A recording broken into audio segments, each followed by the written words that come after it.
মা হচ্ছে, অপরাধের মা হচ্ছে মিথ্যা কথা বলা, সমস্ত পাপের মা।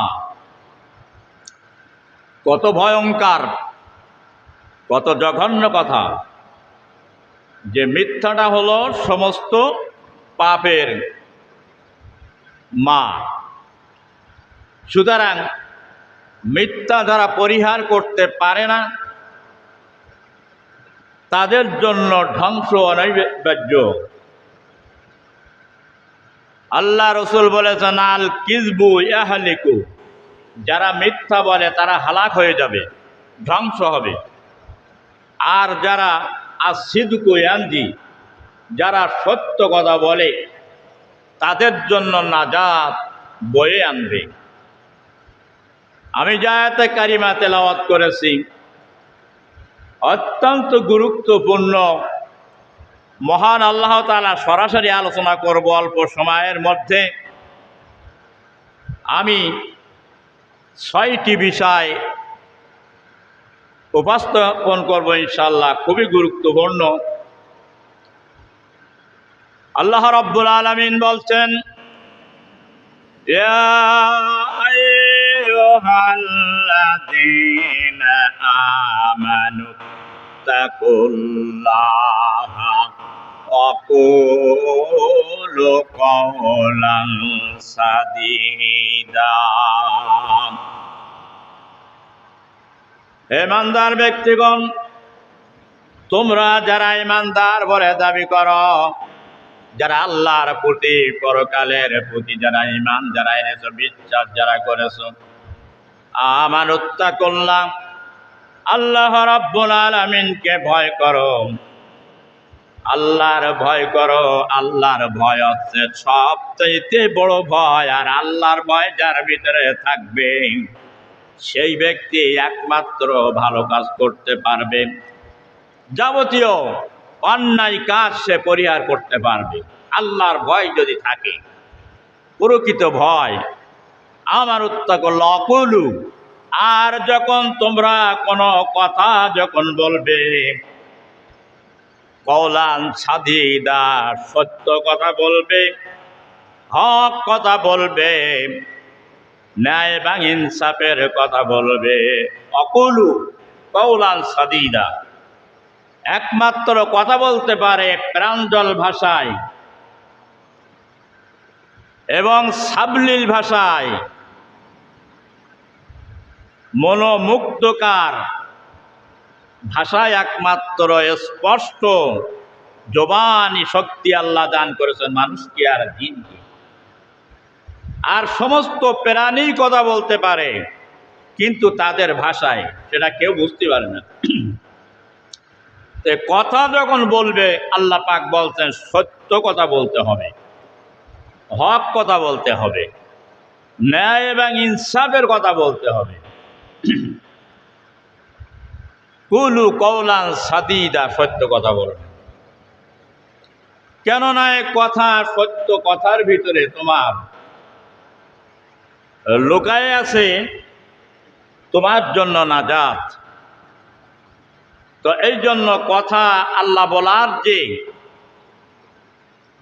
এখতিয়ারি দিয়েছেন, হিকমত দিয়েছেন, জ্ঞান দিয়েছেন, তাই বলে যে কোনো কথা ওনার গোল ভালো মন্দ রিসার্চ না করে কথাগুলো বলা যাবে না। কথা বলার আগে চিন্তা করতে হবে এই কথার পরিণাম কি হবে। আমি সত্য বলছি না মিথ্যা বলছি, হক বলছি না বাতিল কথা বলছি, ন্যায় কথা বলছি না অন্যায় কথা বলছি, এগুলো মানুষকে বিবেচনা করে কথা বলতে হবে। মহান আল্লাহ রাব্বুল আলামিন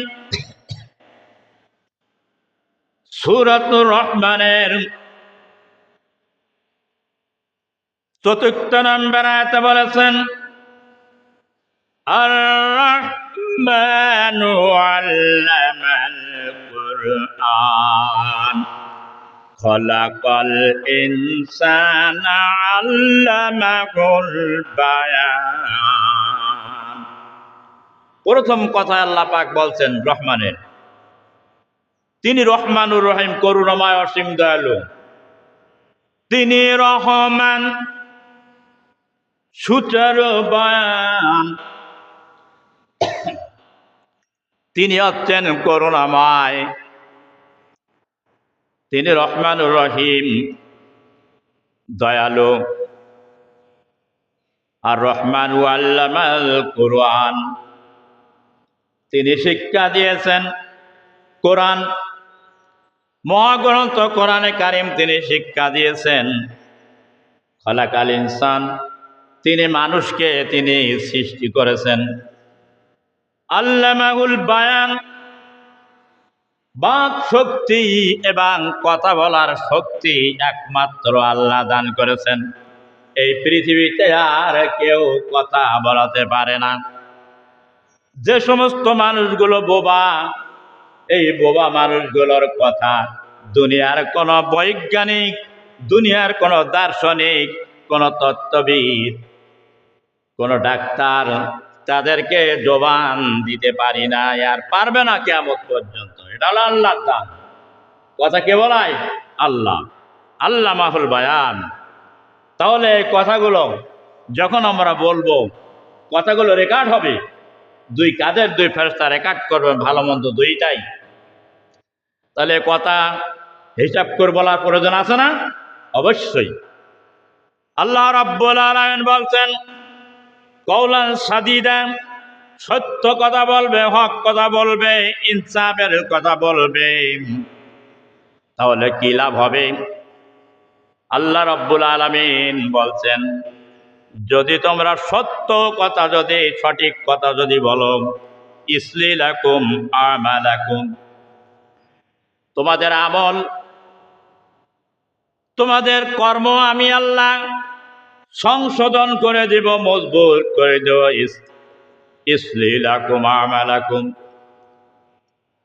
তোমরা যে কথাগুলো, তোমরা যে আমলগুলো করবে, আমলগুলো আমি ইসলাহ করে দেব, পরিশুদ্ধ করে দিব। আমালাকুম ওয়া ইয়াগফিরু লাকুম, শুধু আমল সঠিক করে দিব এটাই নয়, তোমাদের গুনাহগাতাগুলো, তোমাদের অপরাধগুলো আমি আল্লাহ ক্ষমা করে দেব, মার্জনা করে দেব। সুবহানাল্লাহ কান।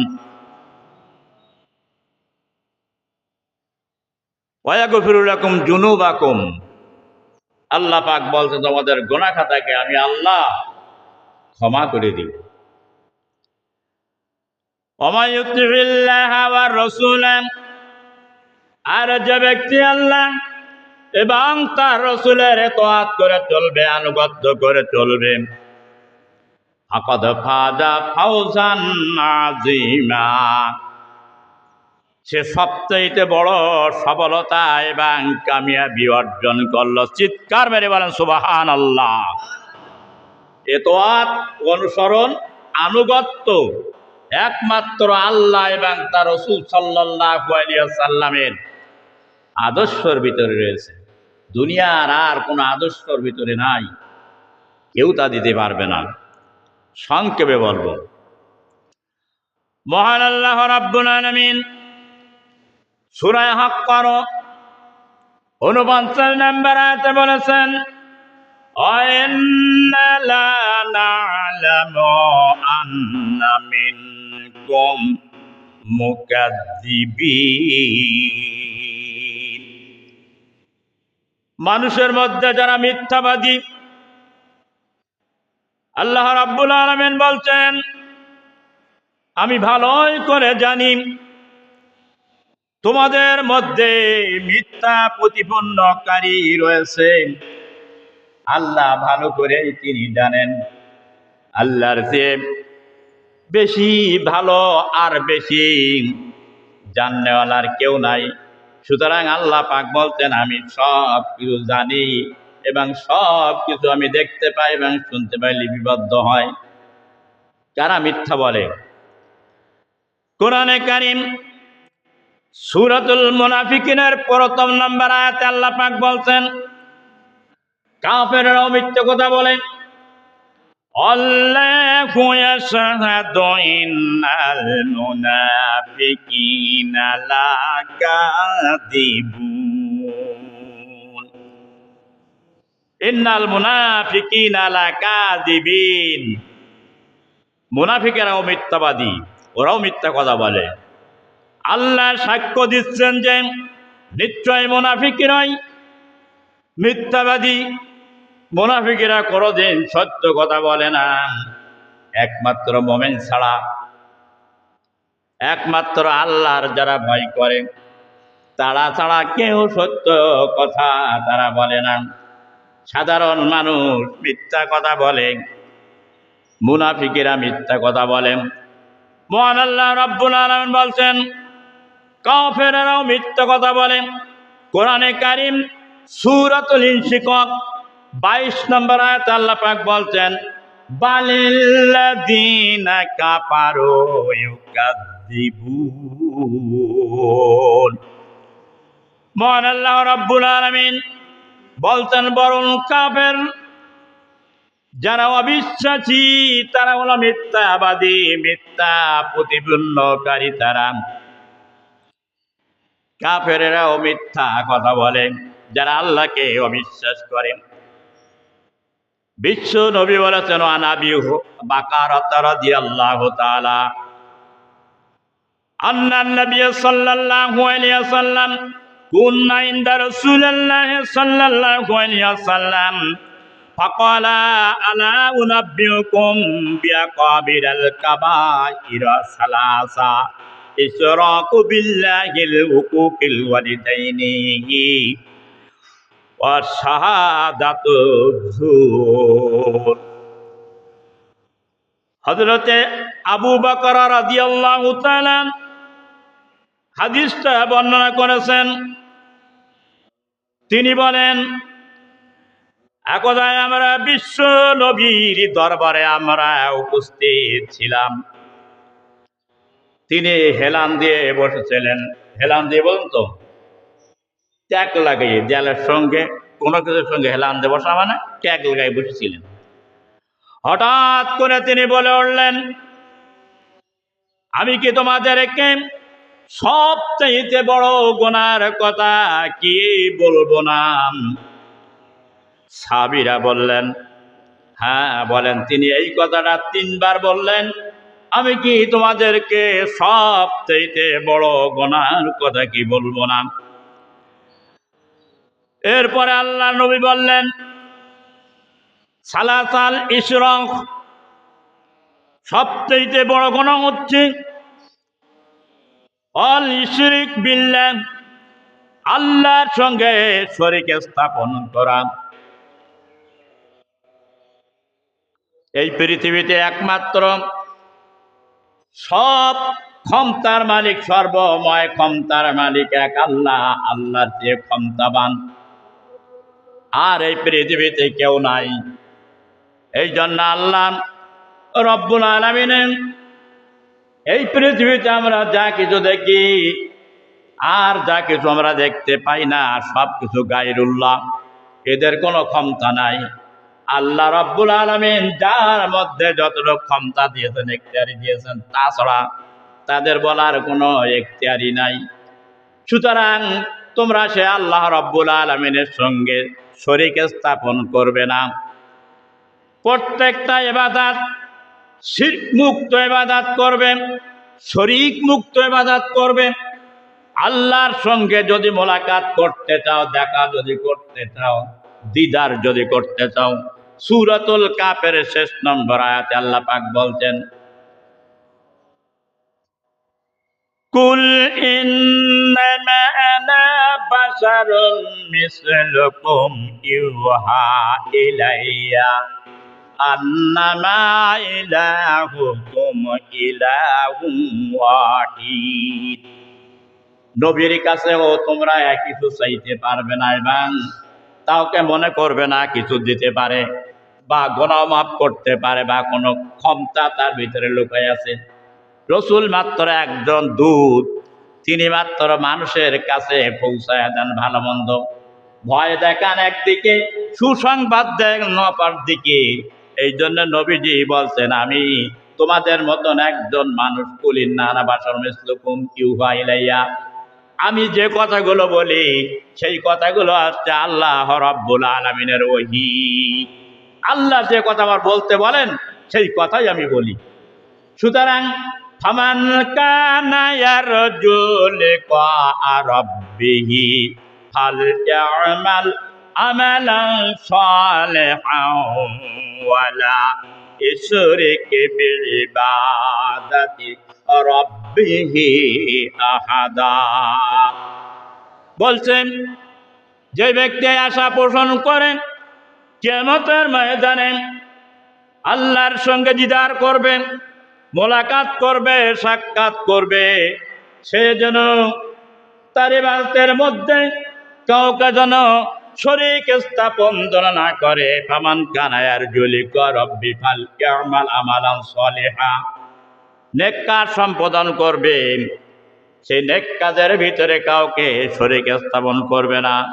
আমালান সালিহা ওয়ালা ইশরিক বিইবাদাতি রাব্বিহি আহাদা। আল্লাহর ইবাদত বন্দেগী দাসত্ব গোলামি পূজার মধ্যে এই সৃষ্টির কোনো শরিক করবে না। এই পৃথিবীতে পীর বুজুর্গ আলেম ওলামা ডাক্তার কবিরাজ ইঞ্জিনিয়ার ব্যারিস্টার দার্শনিক বৈজ্ঞানিক তত্ত্ববিদ সাহিত্যিক কেউ কোনো উপকার করার ক্ষমতা কারোর, আরো জোরে কারোর নাই। মাজারে গেলে মাথা ঠুকে মরলে হবে না, বট গাছে যাই ইট ঝোলালেও কোনো কাজ হবে না, পরিবর্তন দিতে পারবে না। মাজারে পীর বুজুর্গ ওলির কবরে যাই মাথা ঠুকলে কিছু দিতে পারবে না, কারণ তারাও ইয়া নফসি করতে থাকবে। নবীরাও বলেছেন কিয়ামতের ময়দানে সব ইয়া নফসি করতে থাকবে। আল্লাহ তাআলা তাদের পরে ওহী নাযিল করেছেন। সেখানে পীর বুজুর্গ ওলি কারো কোনো ক্ষমতা সেখানে নাই। যারা তাদের দরবারে যে মাথা ফুটে মরছে কিয়ামতের ময়দানে তারাও মরবে। তারা যে ধরবে তাকে যে তোমার জন্য তো আমরা আজকে আল্লাহর পথ থেকে বিচ্যুত হয়েছি, ওরা তখন বলবে আমি তাই আল্লাহর, আমার হিসাবের জন্য আমি যথেষ্ট। ওয়াকাফা বিল্লাহি হাসিবা, ইকরা কাফাকাম ইকরা কিতাবাকা কাফা বিনাফসিকা ইয়াউমা আলাইকা হাসিবা। নিজের কর্মের রেকর্ড পড়ো, আর কাল কিয়ামতের ময়দানে হিসাব দেওয়ার জন্য তুমি নিজেই, তোমার নিজের জন্য তুমি যথেষ্ট। কেউ কারো হিসাব দিতে পারবে না, উপকার কেউ কারো করতে পারবে। তাহলে এখানে কি বোঝা গেল? এই পৃথিবীতে একমাত্র ক্ষমতাকার, যা দেখি আর না দেখি সব ক্ষমতার মালিককে চাইতে হবে কার কাছে? ইবাদত করতে হবে কার? আল্লাহ। কোন পীর বুজুর্গর কাছে যাবেন না, মাজারে যাবেন না। সে কিছু করতে পারে এমন কিছু মনের ভিতরে যদি আশা করেন তাহলে আপনার ঈমান নষ্ট হয়ে যাবে। কোরআন পড়ুন, হাদিস পড়ুন। সূরা কাফের শেষ আয়াত বললাম। ভাইরা আমার, বন্ধুরা আমার, তাহলে আল্লাহ রাব্বুল আলামিনের নবী বলছেন আমি কি